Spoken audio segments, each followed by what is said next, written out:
probably a question we're all being asked as to what future skills we need to be preparing for. What do you think that is? How have you been defining that? When you say future skills, what do you think, what comes to mind? What do you feel like we need in the future? Do you think there's a one blanket list of future skills? Adaptable. Adaptable, okay, yeah. The skill of not learning how to learn things. Okay, skill of learning how to learn things. Unlearn. And unlearn things, okay. So that's a working version. And I think what is interesting is when you see there are these skills for 2030, these lists, but they assume that we're all moving into the same future, and that's not the case. I work in law and AI, so it has been historically a very traditional, slow-moving industry. It's not the same as marketing, private wealth, natural sciences. We're all moving at different speeds, and so our futures are different. So I wanted to start with, okay, if we all have different futures, then how do we define that? So when you're in, for example, talking to a customer service agent, a lot of what we do now is through bots, right? I need to change this isn't going right. You talk to a chatbot, it doesn't go to plan, and then you're like, I want to talk to a human. And so by the time you actually get to a human, you're already a bit pissed off. They're dealing with the high level work, usually the more niche and frictious work. That's fundamentally changed how they've seen their roles. So I wanted to approach future skills on two levels. One is the operating side. So these are when new tools are brought into the workforce, what tools we need to teach people. And then the other side is identity shift. I don't think we talk enough about future skills being an identity challenge and then how we can enable that. So one side is, okay, in my role, who am I having to become? And how far away is that from the role I thought I would be doing? And so what I wanted to approach future skills as when we talk about defining it is that we often look at the skills that each person needs to have. So each person needs to have these 10 skills: adaptability, learnability.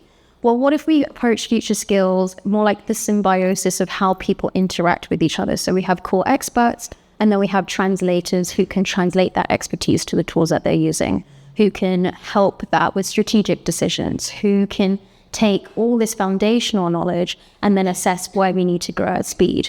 So that's what I wanted to flip. I don't think that skills exist on their own. We have a role, and when we talk about future skills, it's about what will keep this role viable and valuable for the future. Now, I don't know what industries you're in, and I've not even been able to say hi. So what industries are you all in? I'm in law, which is boring as hell. So what are you in? I'm in IT.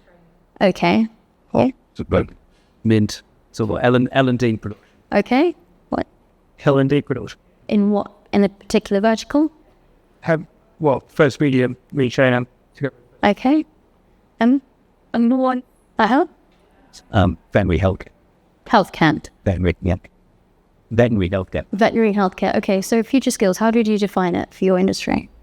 Just building confidence is a very big one. We two big areas: confidence in doing some surgery, some treatments, okay. Customer relationship skills to deal with the actual client. They look at the animal quite a lot, the clients, mental health. And mental health. Okay. So when we look at these things, what I hear a lot is we're dealing with client, we're dealing with mental health, but we're not dealing with how these words are fundamentally changing in their definition for what the future is. So it's not necessarily about, the future skill is this. It's about, this has always been a skill of this role, but this is how it's changing in the definition. So for example, I'll use law as an example. We have a lot of trainee lawyers who previously had to do a lot of contract drafting. Now, the issue is tech tools have been brought into place where contract drafting is being taken over. And now the volume, which is where they were valuable, is no longer there. So now you have to think, okay, well, future skills, does that mean? We need to upskill them to have discernment, but we're now removing all the touch points at which they can have discernment. So future skills is about creating intentional, almost manufactured friction to give them the understanding of how to have that discernment and knowledge under these skills that they're no longer having because automation is there. And I think also another thing that happens with future skills is that we put them in the same bracket as futuristic skills, because AI is here. So it means that, future skills means you have to use AI. But a future skill actually right now is plumbing. We have a severe shortage of plumbers. So future skill is about what the world needs and what our industry needs, rather than just what we feel like is the pressure because AI is in our space.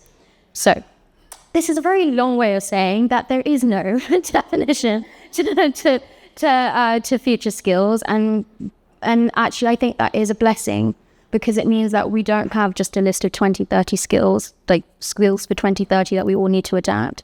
We have actually a lot of autonomy in talking with the heads of strategy, operations, finance within our companies and thinking, okay, well, what is our future? What does our future need to look like on a strategic, operational, financial level? And then how can we now reverse engineer that to the way in which identities will change internally, and then how we can break that down into skills that we can teach people.